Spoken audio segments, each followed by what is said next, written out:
Gwanjo a sa gwanjo jama'a giredi mama ta mutu da gwanjo mutanen nawa Allah sarki kai marhaban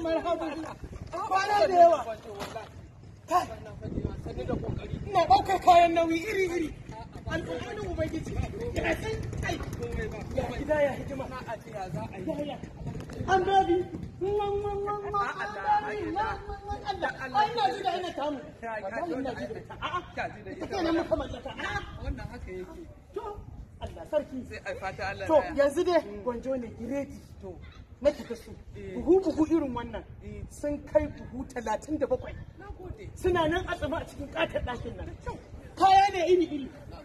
su ake yi shi da gaske kan ka yi wasa mama ta mutu sunan kayan namu kenan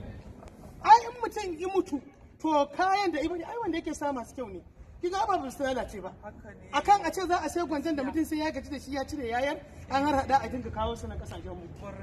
giredi in ci bature irin wannan kayan wani sabon karatu wallahi tallahi to yanzu gashi dai ku duba ku ga wanda ga mai gwanja tsaya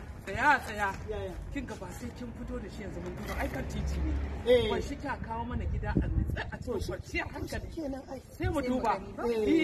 to ba wani abu a nitsa a cikin kwanciyar hankali mutum ya fara shi take tana maiko tana jalli Allah ba ciki da goyo Allah wani na so take yi kai Allah babu sa'a to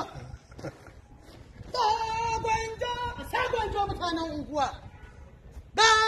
gwanjo mutanen unguwa a cikin fim din shahadar Nabila darakta Aminu S. Bono